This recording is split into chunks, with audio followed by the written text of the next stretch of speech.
우리가 이 땅에서 누릴 수 있는 최고의 복이 있다면 하나님이 오늘도 우리와 함께 하시고, 할렐루야, 그 주님이 인도하시는 길을 걸어갈 수 있다는 것이 최고의 축복인 줄로 믿습니다. 이 시간 우리가 끝까지 순종하며 그 복된 길을 걸어가겠노라고 우리 힘있게 박수하며 결단하며 힘차게 찬양합니다.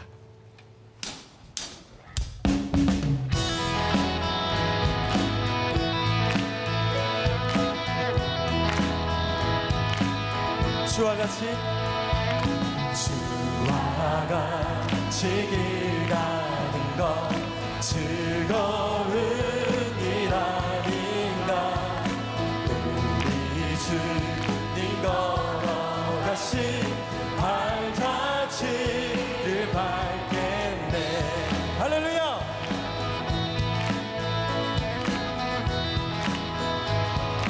어린아이 같은 어린아이 같은 우리 미련하고 약하다 주의 손에 이끌리와 생각이로 가게.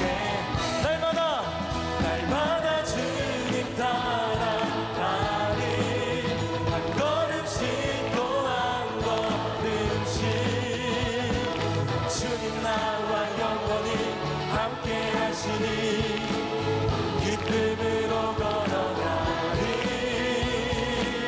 꽃이 피는 듯하리라.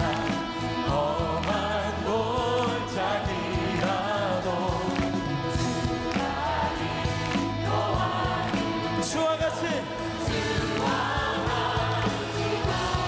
고백합니다. 날마다 주님 따라가리. 한 걸음씩 또 한 걸음씩 주님 나와 영원히 함께 하시니 기쁨으로 걸어가. 날마다 주님 따라가리. 걸음씩 또 한 걸음씩 주님 나와 영원히 함께 하시니 기쁨으로 걸어가리. 한 걸음 주 예수와 함께 날마다 우리는. 우리 마지막으로 한 걸음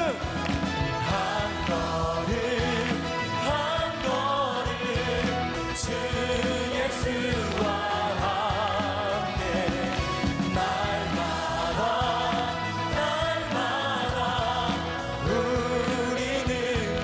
우리는 걷겠네. 우리는 걷네.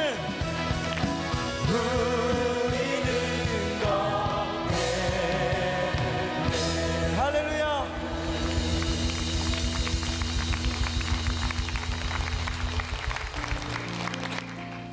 방금 우리가 찬양으로 마지막에 고백했던 것처럼 주와 같이 길 가는 것 혼자 걷는 게 아니라 우리가 걷겠다고 고백했습니다.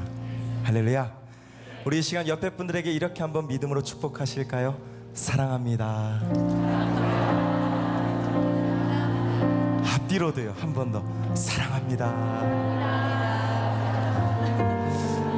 우리가 주 안에 하나입니다. 믿으십니까? 우리 꿈의 교회 공동체를 향한 하나님의 그 놀라운 계획, 우리가 하나 될 때 더 놀랍게 역사하실 줄 믿습니다. 우리 서로를 향해 이 사랑의 고백 힘있게 축복하며 한 번 더 찬양합니다.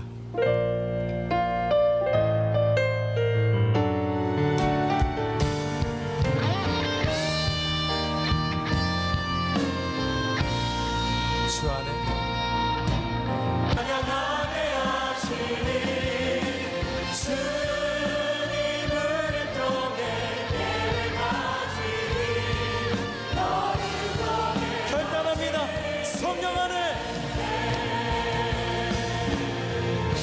성령 안에 예배하리라. 자유의 마음으로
작년에는 우리 공주에서 세 분의 장로님들을 세웠고요. 몇 년 전에는 우리 세종에서 또 세종 꿈의 교회를 위한 장로님들을 몇 분을 우리가 세웠는데, 세종에서 장로님들을 세운 뒤에 한 집사님이 1층의 교회 사무실로 오셔서 조용히 묻더랍니다. 꿈의 교회는 장로님 되려면 얼마를 헌금해야 됩니까? 이렇게 질문을 하셔서 그분이 이렇게 답변을 했다고 그래요. 우리 꿈의 교회는 단 1원도 헌금을 요청하지도 받지도 않습니다. 그렇게 답변을 했다는데요. 저는 이런 생각이 들어요. 우리 꿈의 교회는 일체의 직분자들을 세울 때에 헌금을 요구하지 않습니다.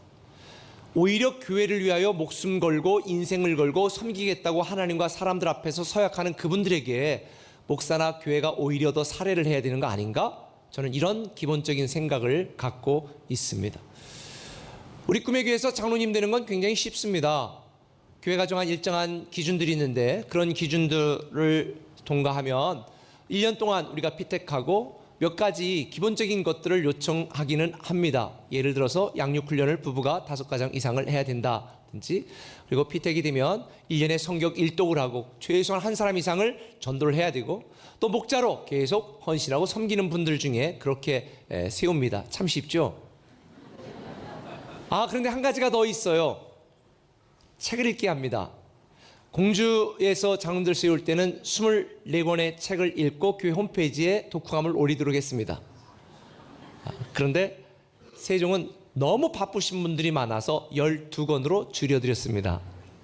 장로님들에게만 이런 과제를 요구하는 건 아닙니다. 우리 교회의 전임 교역자로 부임하는 분들에게는 50권의 책을 사서 제가 줍니다. 그리고 한 달 사례비 미리 다 드리고 한 달 동안 미리 휴가를 줍니다. 그리고 그 쉬는 동안에 책을 다 읽고 독후감을 내라. 그리고 제가 지정한 건강한 교회 몇 군데를 교회를 다니면서 탐방하고 배운 느낀 점을 써와라. 제가 이렇게 얘기를 하는데 너무 한 달 안에 50권 읽기가 힘들다고 그래서 제가 24권으로 줄여줬다가 요즘은 12권까지 줄여줬는데 더 이상 줄일 생각은 없습니다. 교육자들만, 장로님들만 제가 이런 과제들을 주는 건 아닙니다. 우리 교회 목자로 세울 때, 목자로 세워서는 공주에서는 처음에 25권의 책을 읽혔고, 근데 너무 많다고 그래서 12권으로 줄였는데요. 세종도 또 너무 바쁘신 분들이 많아서 8권까지는 줄였습니다. 그러니까 더 줄일 생각은 없습니다. 그래서 지금 목자나 부목자로 또 세움받은 분들 중에 바쁜 중에 책을 읽고 독후감을 또 제출하는데, 저는 이런 과제들이 우리를 부담스럽게 하고 여러분을 지치고 힘들게 하려고 하는 것이 아니라 여러분들이 강한 그리스도인이 되고 성장하고 성숙한 그리스도인이 되어서 하나님의 사랑을 받는 하나님의 자녀가 되게 하는 것이 제 의도고 목표입니다. 그래서 우리 교회에서 양육훈련을 굉장히 강조를 하는데, 어떤 분들은 양육훈련을 안 하는 이유가 암송하기 힘들어서 그렇다는데요. 암송은 새로운 삶, 예수님 자리, 믿음의 삶까지만 요청을 합니다. 암송을 하면 치매 안 걸리거든요. 그래서 건강히 살 수 있거든요. 그래서 억지로라도 해야 되거든요. 아니면 지금 암송 안 하고 나중에 정신 오락가락 해가지고 1+2 뭐 이런 거 요양병원에 가서 연습하고 싶으세요? 아니잖아요. 건강하게 살아야 되니까. 그래서 하는데, 또 양육을 하면서 예습도 좀 하라고 그러고, 또 우리 변화의 삶 같은 경우는 옛날엔 5권의 책을 읽혔다가 지금은 한 권만 읽으라고 합니다.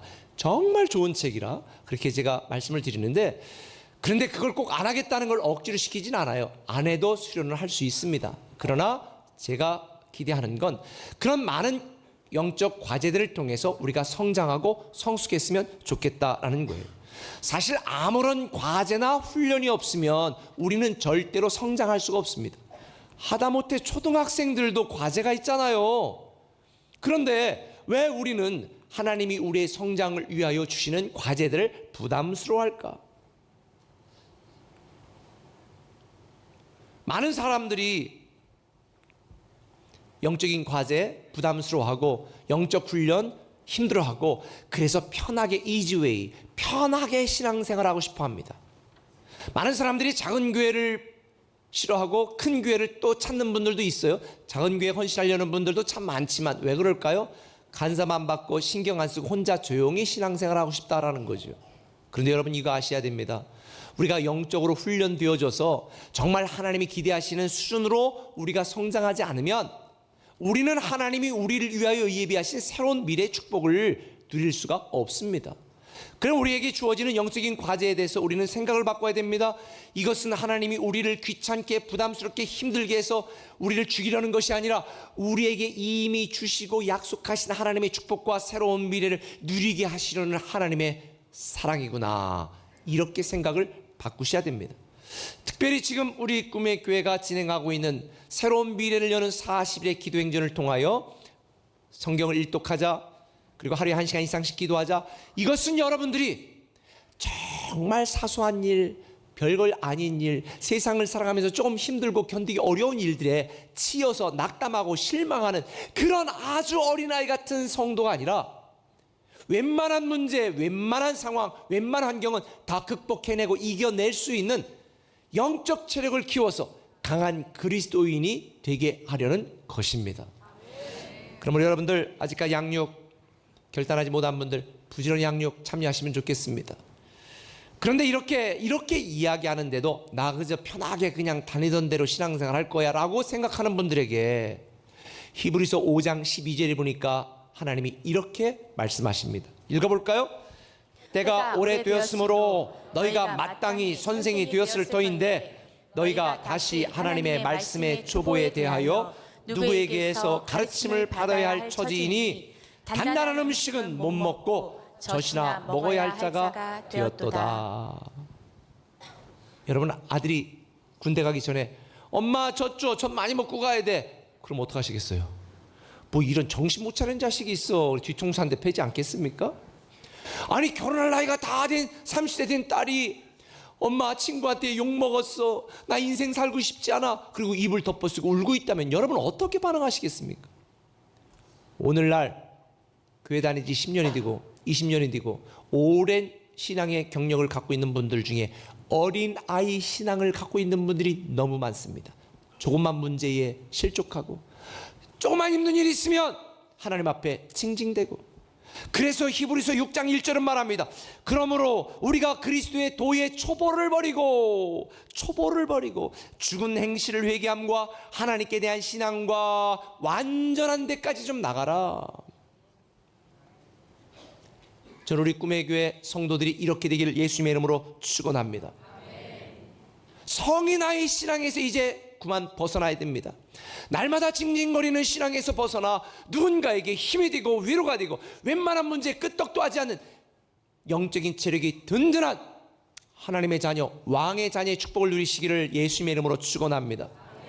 그런데 이렇게 살지 못하는 성도들이 초대교회에도 좀 있었던 것 같아요. 예수 그리스도의 십자가의 은혜로 새로운 살 길을 열어주신 이 하나님의 은혜에 감사하고 살아던 성도들이 현실이 힘들어지고, 특별히 유대인 그리스도인들 같은 경우는 유대인 공동체에서 쫓겨나 회당도 갈 수 없고 막 이런 상황이 되니까 그들이 낙담하기 시작했고 신앙이 흔들리기 시작했습니다. 그래서 오늘 본문 20절에 보니까 주님이 다시 한번 이렇게 말씀하는 거예요. 그 길은 우리를 위하여 휘장 가운데로 열어놓으신 새로운 살 길이요. 새로운 살 길을 열어놓았음에도 불구하고 그들은 흔들렸습니다. 그들에게 미래와 평안을 주시는 하나님에 대한 이 믿음이 점점 약화되어서 당장 눈에 보이는 현실 때문에 그들은 실망하고 좌절하는 성도들이 생겨나기 시작했습니다. 심지어 교회를 떠나고 신앙을 떠나는 성도들도 생겨났습니다. 그래서 오늘 히브리 기자는 23절에 이렇게 말합니다. 또 약속하신 이는 미쁘시니 우리가 믿는 도리의 소망을 움직이지 말고 굳게 잡아라. 제가 몇 주 전에 설교한 것처럼 견고히 끝까지 흔들리지 말고 참마음과 온전한 믿음으로 나아가는 저와 여러분 되시기를 예수님의 이름으로 축원합니다. 이런 삶을 사는 것이 나 혼자 힘들기 때문에 하나님께서 저와 여러분 우리 모두에게 두 가지 영적인 과제를 주셨습니다. 그 첫 번째는 이겁니다. 한번 따라합시다. 사랑의 격려자가 되자. 사랑의 격려자가 되라고 우리에게 과제를 하나 주셨습니다. 오늘 본문 24절은 뭐라고 말합니까? 서로 돌아보아 사랑을 격려하라. 서로 돌아보아 사랑을 격려하라는 거예요. 좀 전에 말씀드린 것처럼 유대인들이 온갖 핍박과 이 로마 사람들의 이 핍박을 통해서 또 유대인 공동체에서 외면과 이 배척을 통해서 야, 신앙생활하는 게 너무 힘들구나, 이래서 흔들리는 성도들이 있었다고 그랬잖아요. 근데 심지어 바울과 함께 나의 사랑하는 동역자요 했던 이 대마 같은 교회 지도자급 인사들 중에도 세상을 사랑하여 자기의 길로 가는 자들이 생겨나기 시작한 거예요. 그러니까 교회가 어떻게 되겠어요? 쉽게 말하면 아니 막 장로님들 중에 나 교회 안 다녀, 그리고 세상에 가서 자기가 좋아하는 데고, 그리고 옛날에 우리 교회 장로님이었는데 보니까 막 카베라 가서 만나고 막 버닝썬 가서 만나고 막 이러는 거예요. 그러니 얼마나 교회가 흔들렸겠어요. 누군가 함께 사랑을 격려하면서 그래도 우리 힘내자 이래야 되는데 다들 자기 혼자 버티고 견디고 먹고 살기 힘든 상황이 되니까 다른 사람에게 관심 없어지는 교회에 대하여 사랑의 격려자가 되라고 말씀하는 것입니다. 사실은요, 본문에 기록된 당시나 지금 우리가 살아가고 있는 시대도 다른 사람에게 관심 가질 여유가 없습니다. 나 혼자 버티고 견디고 살기도 힘들어 죽겠는데 어떻게 다른 사람을 챙기란 말인가? 사회 구조가 점점점 나홀로 살기 편한 시대로 흘러가고 있어. 혼밥족 아시죠? 혼밥족. 혼자 밥 먹는 거. 저도 가끔 혼자 밥 먹어요. 4,500원짜리 콩나물 국밥 먹으러 가끔 갑니다. 또 1인 가구들이 지금 벌써 35%가 넘었다고 그러죠. 많아졌어요. 혼자 사는. 그러다 보니까 많은 사람들이 이 사람 관계에 더불어 살아가야 되는데 이 관계에 어려움을 겪습니다. 제가 3월 20일자 조선 비지에서 한번 보니까 이런 기사가 났어요. 직장을 그만두는 사람들이 일 때문에 그만두는 게 아니라 관계 어려움 때문에, 사람 때문에 그만둔다라고 답한 사람이 81%예요. 직장만 그런 게 아니라 교회도 마찬가지예요. 2016년도에 21세기 교회 성장 연구소가 성도를 대상으로 조사를 했습니다. 평신도의 교회 선택과 교회 생활 만족도에 대한 조사를 했는데 왜 교회, 지금 다니는 교회를 만약에 다른 교회로 옮긴다면 왜 그런 거냐 그랬더니 7.5%가 성도들과의 관계에서 오는 갈등, 그럼 7.4%가 외롭고 고독해서 아무도 나를 신경 쓰지 않아서 16%의 성도들이 이 관계 때문에 내가 교회를 떠나겠다라고 답을 했다는 거예요. 하나님은 우리에게 교회 공동체를 통하여 하나님의 자녀의 특권을 누리기를 기대하고 있습니다. 그런데도 많은 사람들이 나홀로 신앙생활을 합니다. 나를 불편하게 하는 사람들 때문에 사람 관계에 상처받고 나는 다른 사람과 관계없이 주일날 교회만 왔다 갔다 하겠다고 생각하고 다니는 분들이 많습니다. 아마 여러분들 중에도 일부 있을지 모르겠습니다.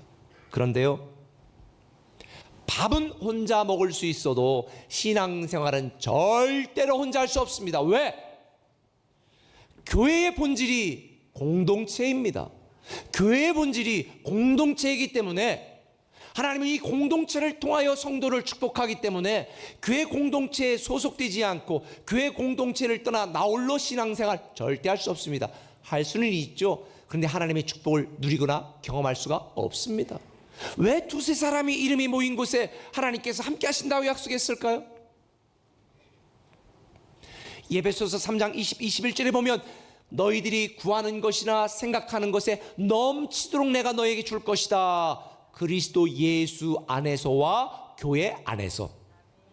그리스도 예수 안에서와 교회 안에서 하나님은 성도들을 축복하시고 성도들에게 새로운 미래를 열어가는 것이기 때문에 교회 안 나가 가나안 신앙을 갖고는 놀라운 하나님의 은혜를 경험할 수가 없는 것입니다.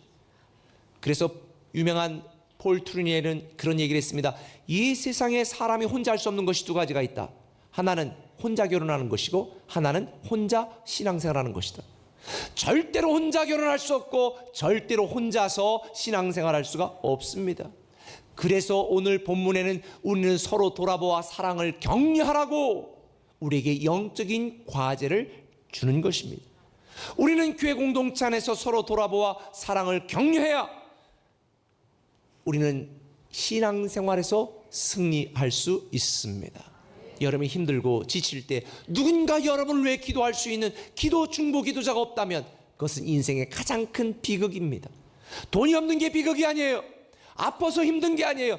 누군가 나를 위해 기도해 줄 수 있는, 사랑으로 격려해 줄 수 있는 그런 공동체가 없는 것이, 그런 사람이 없는 것이 슬픈 것입니다. 아프리카 가면 세렝게티라고 하는 유명한 초원이 있습니다. 거기 온갖 야생동물들이 사는 유명한 곳이라고 해요. 그런데 이 세렝게티에 살면서 동물들이 생활하고 살아가는 생존하는 방식을 연구하고 이걸 사람에게 적용하여 쓴 학자가 있는데 그 책의 이름이 세렝게티의 전략입니다. 세렝게티 전략. 이 세렝게티 전략이라고 하는 책에 보면 여러 동물들의 생존을 우리 사람에게 적용하여 소개를 했는데 그 중에 하나 사자에 대한 이야기가 나옵니다. 사자가 초원의 왕이 될 수 있는 이유, 사자는 혼자서 다니면 물소에게도 쫓겨다니고 코끼리에게도 쫓겨다닙니다. 초식동물들이 떼를 지어 갈 때에 사자는 혼자 덤벼들지도 못합니다. 주변만 빙빙 돕니다. 그런데 어떻게 사자가 초원의 왕이 될 수 있었을까? 사자는 함께 사냥합니다. 사자가 왕이 될 수 있는 이유는 사자가 함께 사냥하기 때문에 왕으로 되는 것입니다. 사자는 혼자서 견딜 수 없고 버틸 수 없고 사냥할 수 없어. 영적인 세계도 마찬가지입니다. 사단은 혼자 있는 성도들을 찾아다닙니다. 교회가 건강한 교회 공동체가 되고 서로가 사랑을 돌아보아 사랑의 격려자가 되는 교회 성도들은요 충만하고 행복한 신앙생활을 삽니다. 그런데 사단은 교회를 분열시켜서 목사와 성도가 싸우게 만들고 성도가 성도를 불편하게 만들어 그런 교회 신앙생활하면서 행복할 수 있을까요? 절대 행복할 수 없습니다. 사단의 전략입니다. 사단은 분열시켜 정복합니다. 성령님은 하나 되게 하여 일하시는 줄 믿으시면 아멘. 그래서 우리는 함께 서로 돌아보아 사랑을 격려해야 되는 것입니다. 사도행전 2장 46절에도 보면 초대교회 성도들도 날마다 마음을 같이하여 성전에 모이기를 힘썼다라는 것입니다. 여러분 초대교회로 돌아가고 싶다고 말하잖아요. 초대교회처럼 하려면 지금 현재 우리 꿈의 교회처럼 매일 밤마다 와서 같이 기도하셔야 됩니다. 그게 초대교회였습니다. 그러니 서로 돌아보아 사랑을 격려하는 이 공동체를 통하여 하나님은 성도들에게 기적이 일어나게 하고 능력이 일어나게 하고 새로운 미래가 그들을 통해 열리게 하신 것입니다. 누군가 한 사람을 사랑으로 격려해서 세상을 바꿀 수 있습니다. 거짓말이 아니에요. 여러분 바울 사도 아세요? 바울 사도가 바울 사도가 되어 세상을 변화시키는 위대한 인물이 될 수 있었던 그 이면의 스토리를 아세요? 바울이 처음에는 교회를 엄청 무너뜨리고요 성도들 엄청 잡아 죽였습니다. 어느 날 들리는 소식이 바울이 회심을 했다는 거예요. 그러니 바울에게 핍박을 당해서 자기 엄마가 죽고 자기 동생이 죽은 그런 사람의 입장에 볼 때는 바울이 용서가 돼야 안 돼요. 나 그 자식 못 믿어.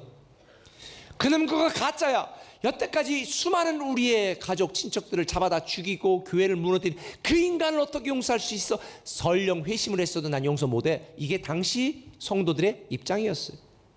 그러니 회심을 하고 주를 위해 일하고 싶어도 바울은 일할 수가 없었어. 모든 사람이 왕따를 시켰어.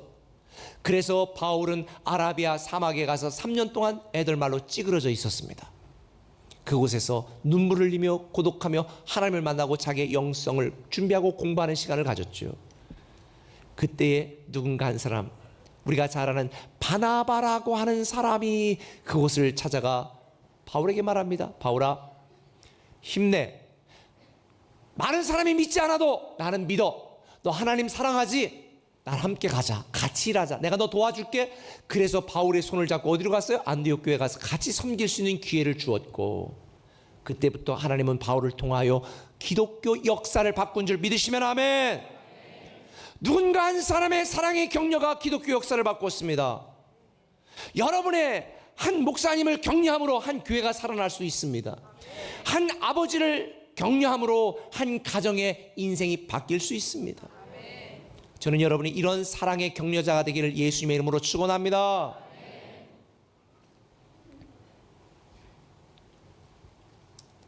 가는 곳마다 문제를 만들고 관계를 깨뜨리는 사람이 아니라 가서 사람을 만나면 회복하고 치유하고 정말 뭔가 해결하는 이런 사랑의 격려자가 되어야 되지 않을까요? 그런데 오늘날 성도들 중에 만나기만 하면 영적 에너지, 인생의 에너지를 막 방전시키는 사람들이 많아. 어떻게 할 수 있냐? 누구는 같이 밥 먹고 1시간 동안 밥 먹고 왔는데 집에 왔는데 막 골이 지근지근 아파. 아우 진짜 인생 왜 살지? 아우 그게 못 나가겠다 막 이런 막 생각이 막 드는 거예요. 그럼 인생을 방전시키는 사람이에요. 그런 사람의 만남을 최소한 줄이시기 바랍니다. 만나면 내 인생의 에너지, 영적인 에너지를 막 충전시켜주는 사람을 만나야지. 근데 그게 시어머니면 참 골치 아프네. 그럼 만나지 마라? 그건 아니죠. 그럼 이렇게 해야 돼요. 만나긴 만나야 되니까 갔어. 근데 시어머니가 막 너가 어떻고 어머니 우리 신랑이요 이렇게 지금 직장 생활하고 참 애들 키우고 같이 이렇게 할 수 있는 건 어머니 기도 덕분이에요 이러면서 어머니를 막 또 해주는 거예요. 또 어머니가 막 나쁜 말 아이고 어머니 기도 덕분에 우리 애가 이번에 이렇게 그냥 아예 못하게 막어 그냥. 뭐 그 수밖에 없죠. 오히려 우리가 사랑의 격려자가 되는 거야. 아이고 어머니 다른 분들은 어머니 막 아파가지고 모시고 삼시세끼 막 수발되는데 어머니가 이렇게 건강하게 어머니가 살아주시고 이렇게 해주시는 것만도 너무 감사해요 막 이렇게 칭찬하란 말이에요. 이런 사랑의 격려자가 될 때에 우리는 정말 다시 힘을 내서 주만 바라보고 나아가야 되는 줄 믿습니다. 그래서 우리는 만날 때마다 희망의 메시지, 긍정의 언어를 통해서 우리는 서로 돌아보아 사랑을 격려하는 사랑의 격려자가 우리 꿈의 교회 성도들 되시기를 예수님의 이름으로 축원합니다. 그럼 어떤 사랑의 격려자가 되라는 것인가? 요한복음 5장 42절에 보니까 이런 말씀이 있습니다. 다만 하나님을 사랑하는 것이 너희 속에 없음을 깨달았노라. 하나님을 사랑하는 것이 너희 속에 없다. 아하, 제가 여기서 한 가지 깨달은 게 있습니다. 하나님을 믿는 것과 하나님을 사랑하는 것은 별개의 문제구나.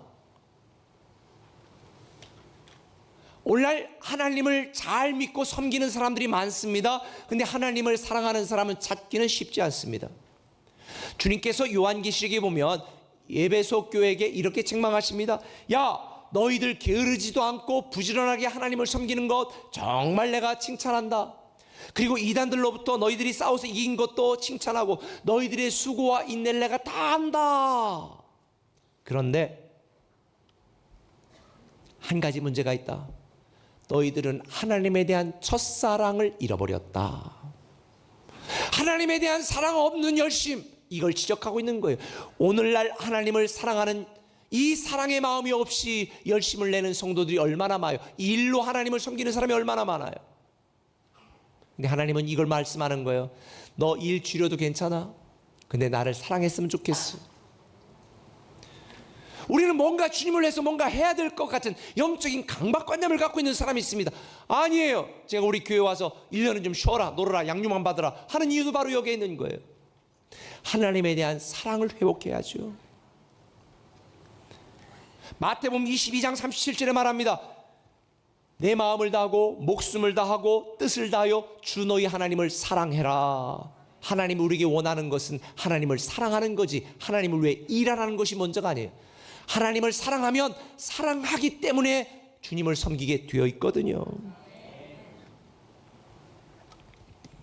그래서 사도 바울이 빌립보서 2장 1절에 보니까 이렇게 질문을 던져요. 현대인의 성경을 읽으면 명확해요.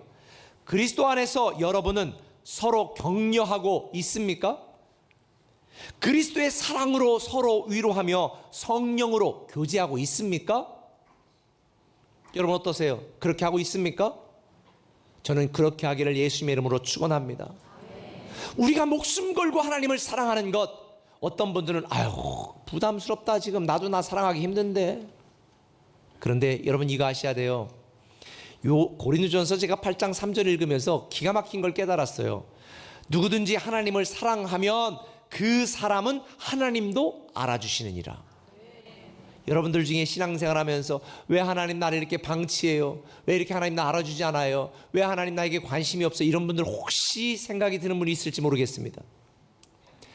여러분의 하나님에 대한 사랑이 적기 때문에 그래요. 여러분이 하나님을 사랑하면 하나님이 여러분을 알아주신다. 아하, 우리가 목숨 걸고 하나님을 사랑하는 것은 결국 나를 위한 것이다 라는 걸 깨달은 거예요. 고린도전서 2장 9절 말씀 제가 말씀드렸잖아요. 하나님이 사랑하는 자들을 예비하신 모든 것은 상상 그 이상이다. 결국 하나님이 목숨 걸고 하나님을 사랑하라는 것은 우리에 대한 하나님의 새로운 미래와 축복이 우리에게 임하는 거예요. 여러분이 하나님을 사랑해서 여러분을 하나님이 알아주시기를 예수님의 이름으로 축원합니다.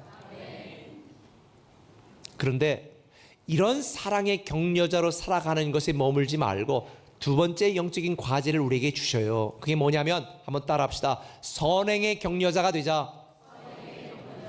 선행의 격려자가 되자는 거예요. 오늘 본문 24절에 서로 돌아보아 사랑과 선행을 격려하며, 선행을 격려하라는 거예요. 제가 여러분에게 말씀드린 것처럼 선행은 단지 윤리 도덕적인 것만을 의미하는 것이 아닙니다. 선하신 하나님을 섬기는 일, 하나님을 섬기는 일이 바로 선행입니다. 하나님을 사랑하여 섬기기 때문에 우리는 하나님이 사랑하는 사람들도 사랑하고 섬기는 거죠. 그런데 많은 성도들이 자기의 욕심과 이기심을 위하여 살아가는 경우가 참 많습니다. 그런데 우리는 단지 나만을 위해 살아가는 것이 아니라 우리가 하나님을 더 잘 섬기도록 서로 돌아보아 이 선행을 격려하는 사랑의 격려자가 되라고 말씀하십니다.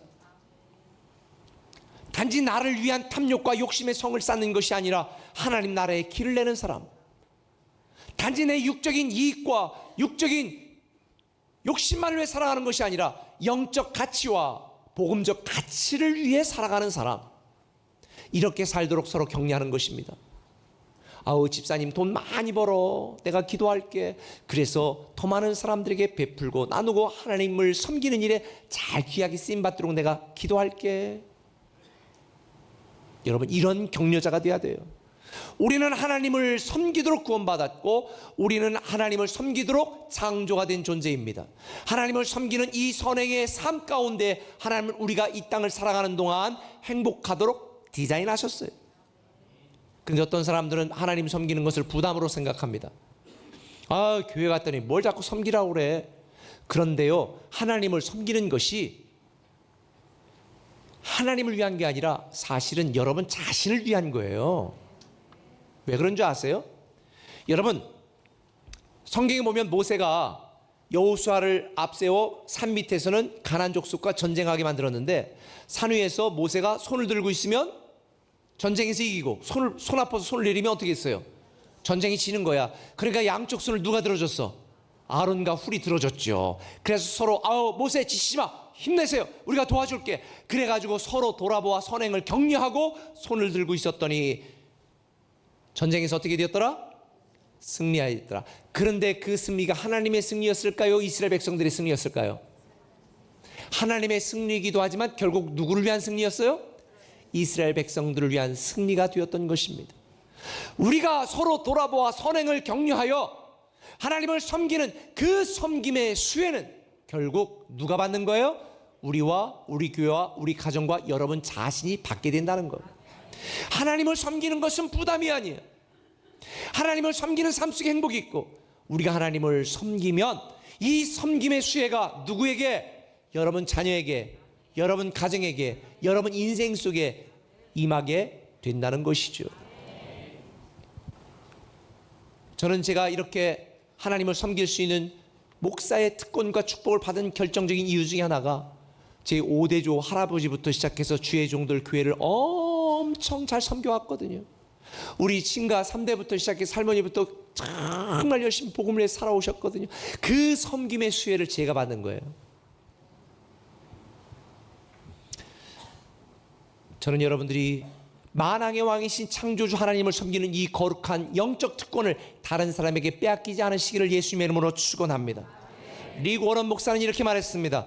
하나님께서 주신 목적과 사명이 없는 교회는 결국 어제의 전통을 소장한 박물관으로 남을 뿐이다. 저는 신앙이 박물관 신앙이 되지 않았으면 좋겠습니다. 하나님은 어제도 역사하셨고 오늘도 살아계시고 내일도 우리를 위해 일하실 것입니다. 이 살아계신 하나님의 놀라운 실존과 이 축복이 우리의 삶의 현장 가운데 경험되어질 수 있는 생생한 라이브 신앙을 저와 여러분이 가져야지. 박물관 신앙. 옛날에 한때 잘 나갔었대. 전 그걸 원하지 않습니다. 저는 우리 꿈의 교회와 꿈의 교회 성도들에 기대합니다. 과거도 역사하셨던 하나님, 오늘도 일하실 하나님. 그러나 우리 꿈의 교회 앞으로 내일과 미래가 더 기대되는 교회입니다. 할렐루야. 여러분의 가정도 그렇게 되기를 예수님의 이름으로 축원합니다. 이렇게 되도록 서로 선행을 격려하라고 그랬는데 여기에서 격려라고 하는 단어, 팔록시스모스라고 하는 헬라어 단어는 잘해봐, 힘내, 이걸 말하는 게 아니라 격렬한 격려, 격정적인 격려, 열정적인 격려, 내 온 힘을 다하는 격려를 의미해요. 이 단어 뜻이. 다시 말하면 우리는 불같이 뜨겁게 하나님을 섬기도록 서로 격려하라는 말입니다. 저는 이번 주 월요일 날도 사실 너무 많이 눈물이 나서 제가 설교 한 10분을 못했어요. 그런데 이 크로스비 여사가 평생 눈뜨지 못하고 살았던 크로스비 여사가 눈뜨길 원합니까? 아니요. 왜요? 내가 평생을 장님으로 살았는데 내가 눈을 떠서 처음 보는 것은 천국에 가서 나를 사랑하신 하나님을 처음 보고 싶습니다. 그리고 오 놀라운 구세주 예수 그 찬양을 작곡했거든요. 그 스토리를 이야기하고 찬양을 부르는데 얼마나 내가 부끄럽던지. 야, 나는 최선을 다해 살아왔다고 생각했는데 그런 믿음의 여인들의 스토리에 들어보니 나는 너무나 부끄럽구나. 하나님이 나에게 하나님을 섬길 수 있는 이 놀랍고 위대한 특권을 주셨는데 더 열심히 섬겨야 되겠다, 더 최선을 다해 섬겨야 되겠다, 그런 마음의 결단이 있었습니다. 사랑하는 성도 여러분, 저는 여러분 모두가 이런 사랑의 격려자가 되기를 예수님의 이름으로 축원합니다. 사실 우리가 인생을 살아가면서 내 힘과 결심 약할 때도 많습니다. 버티고 견디고 이기는 거 말처럼 쉽지 않은 거 저도 잘 알아요. 우리의 상황 환경을 볼 때에 한 번 문제가 해결되면 좋겠지만 계속 파도처럼 밀려오는 문제 속에 아우 더 이상 힘들다, 그런 생각이 들 때도 있습니다. 그래서 우리는 더 선행을 격려해야 되는 것입니다. 데살로니가전서 5장 14절은 말합니다. 형제들아 너희를 권면하노니 게으른 자들을 권계하며 마음이 약한 자들을 격려하고 힘이 없는 자들을 붙들어주며 모든 사람에게 오래 참으라. 저는 우리 꿈의 교회 성도들이 서로 돌아보아 사랑과 선행을 격려하는 격려자가 되시기를 예수님의 이름으로 축원합니다. 누군가를 힘들게 하는 사람이 되지 마시고 누군가에게 힘이 되어주는 사람, 만나면 거치는 암초처럼 파괴시키고 파손시키는 사람이 아니라 그저 그 사람 만나면 편안하게 쉴 수 있고 위로받을 수 있는 사람. 서두에서 말씀드린 것처럼 하나님은 우리에게 성장하는 영적 체력을 길러서 그 어떤 문제도 승리하고 이기는 강한 그리스도인이 되기를 기대하고 있습니다. 저는 여러분들이 사랑과 선행을 격려하여 우리 교회 비전처럼 모든 신자가 사역자로 섬기는 사랑의 공동체 되어 세상을 변화시키는 교회를 만드는 그런 착한 성도가 되기를 기대합니다. 많이 외롭습니다. 많이 고독합니다. 많이 힘듭니다. 그래서 우리는 서로가 돌아보아 사랑과 선행의 격려자가 되어야 됩니다. 누군가 단 한 사람에게라도 여러분이 그런 존재가 되기를 예수님의 이름으로 축원합니다.